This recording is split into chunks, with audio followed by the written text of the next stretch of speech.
সুপ্রিয় বন্ধু, চলে এসেছি গাছের কথা ফুলের কথা ইউটিউব চ্যানেলে।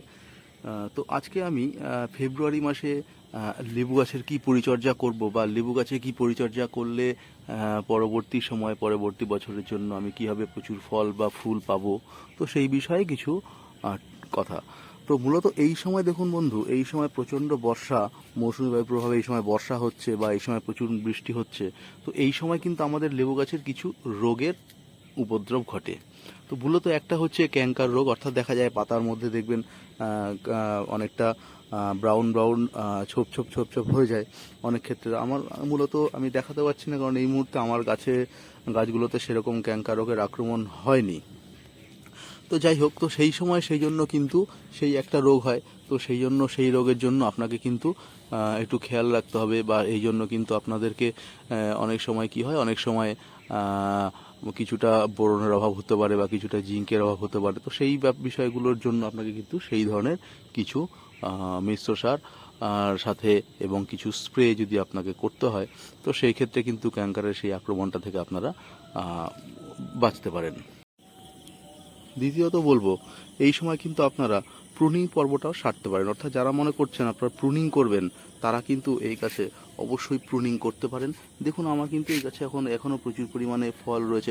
এটা থাই মৌসামি লেবু, প্রচুর পরিমাণে লেবু হয় এবং প্রচুর পরিমাণে কিন্তু ফলে দেখুন গাছ ভরে রয়েছে। আশা করি কিছু দেখাতে পারছি। তো এই গাছটিকে আমি, ধরুন আপনার যদি যে গাছ আছে আপনি যদি মনে করেন সেটাকে প্রুনিং করবেন, প্রুনিং করতে হলে কিন্তু আপনাকে একটি বিষয় খেয়াল রাখতে হবে। অর্থাৎ দেখবেন নোট কাট বলতে যেখান থেকে আপনি ডালটা কাটবেন সেখানে যখন দেখবেন একটু রিংয়ের সৃষ্টি হবে। অর্থাৎ ধরুন যে ডালটার একটা বাড়তে বাড়তে একটা জায়গায় এখানে বৃদ্ধি বন্ধ হয়ে যায়, সেখানে দেখবেন একটু রিংয়ের মতো একটা গোট মতো সৃষ্টি হয়। তো সেখান থেকে 2 ইঞ্চি ছেড়ে কিন্তু আপনাকে কাটতে হবে। তাহলে কিন্তু দেখবেন গাছটা কিন্তু প্রচণ্ড বুশ হবে। দেখতে পাচ্ছেন আমি কিন্তু সেই নোট কাট ফলো করে কিন্তু আমি ডালগুলো কেটেছিলাম, সেই জন্য কিন্তু বুশ সৃষ্টি হয়েছে। অর্থাৎ সেখান থেকে কিন্তু দেখবেন 3টে 4টে 5টা আপনাকে বেশ বুশ হওয়ার মতো ডাল কিন্তু ছাড়বে। এটা একটা গেল। তারপরে হচ্ছে আরেকটা কি হয়, এই সময় কিন্তু আপনার গাছের কিন্তু অনেক ক্ষেত্রে যাদের ড্রেনেজ সিস্টেম ভালো থাকে না, তাদের ক্ষেত্রে কিন্তু শিকড় পচার একটা রুট রটেড হওয়ার সম্ভাবনা থাকে। তো সেই জন্য কিন্তু আপনাদেরকে মূলত যে বিষয়টা করতে হবে, ড্রেনেজ সিস্টেম অবশ্যই ভালো রাখতে হবে এবং গাছটিকে একটি যেখানে রোদ পাচ্ছে সেই ধরনের জায়গায় রাখতে হবে। এবং বর্ষাকালে প্রয়োজনে আপনাকে অনেক সময় কি করতে হতে পারে, ছুঁচলো কিছু পেরেক বা কিছু দিয়ে যাতে নিচটা হোলটা যাতে ঠিক থাকে, সেই জন্য সেটাকে ক্লিয়ার করে দিতে হতে পারে।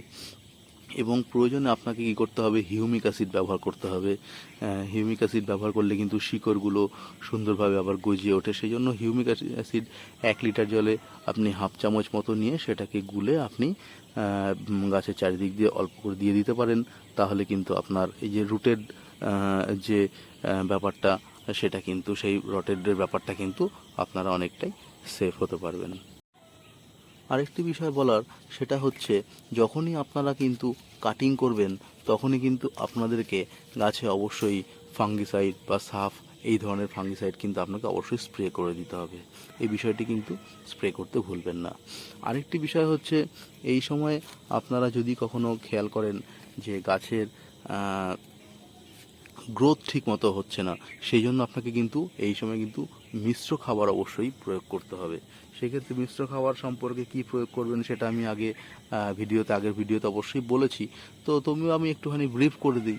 সেই ক্ষেত্রে আপনাকে মূলত শিংচাচি, হাড়ের গুঁড়ো এবং সামান্য পরিমাণে 0050 অর্থাৎ সাদা পটাশ দিতে হবে। অর্থাৎ সে সাদা পটাশের ক্ষেত্রে আপনারা প্রয়োজনে কলার খোসা গুঁড়ো করে সেটাকেও প্রয়োজনে দিতে পারেন। তো এই মিশ্র সার এবং সাথে আপনারা কিছুটা পরিমাণে দিতে পারেন ব্লাড মিল। তো এই সারটিকে যদি আপনারা মিশ্র সার হিসাবে ব্যবহার করতে পারেন গাছে গোড়ায়। এছাড়া অনেকের ক্ষেত্রে যাদের পক্ষে এটা সম্ভব না, আপনারা পুরনো ভার্মি কম্পোস্ট বা পুরনো গোবর সারও সামান্য পরিমাণে ইউজ করতে পারেন। তো এই মিশ্র সারগুলোকে আপনারা একসাথে গাছের গোড়ায় অবশ্যই প্রয়োগ করবেন। এবং যারা মনে করছেন এই সময় রিপোর্টের কথা চিন্তা করছেন, অর্থাৎ যাদের গাছগুলো হয়তো পরিণত গাছ হয়ে গেছে, আপনাদের হয়তো টবের সাইজ ছোট আছে, তো সেই ক্ষেত্রে কিন্তু আপনাদের রিপোর্ট অবশ্যই করতে হবে। রিপোর্ট না করলে কিন্তু পরবর্তী বছরে হয়তো গাছ সঠিক পরিমাণে নিউট্রিয়েন্ট না পাওয়ার অভাবে সঠিক পরিমাণে ফুল আসবে না, ফুল এলেও ঝরে যাবে, ফল দেওয়া হবে না। সেই জন্য আপনাকে কিন্তু রিপোর্টের দিকে অবশ্যই খেয়াল রাখতে হবে। রিপোর্ট করলে কিন্তু এই সময় অবশ্যই করে নিন, তাহলে মোটামুটি যখন ফেব্রুয়ারি মাসের দিকে ফুল আসবে আপনারা মোটামুটি হাতে 6 মাস পেয়ে যাচ্ছেন, তাহলে কিন্তু আপনার গাছও দাঁড়িয়ে যাবে। তো এই পরিচর্যার মাধ্যমে কিন্তু পরবর্তী বছরের জন্য আপনারা আপনাদের লেবু গাছকে প্রচুর পরিমাণে ফলকারী ফলন্ত করে তুলতে পারবেন। আশা করি আমার ভিডিওটি ভালো লেগেছে। যদি ভিডিওটি ইনফরমেটিভ হয় তাহলে প্লিজ অনুরোধ রইল আমার চ্যানেলটিকে সাবস্ক্রাইব করার, লাইক করে কমেন্ট করার এবং প্রয়োজন ভালো লাগলে আপনার চেনা পরিচিত বন্ধুবান্ধবের মধ্যে শেয়ার করার অনুরোধ রইল। ভালো থাকবেন, শুভকামনা রইল।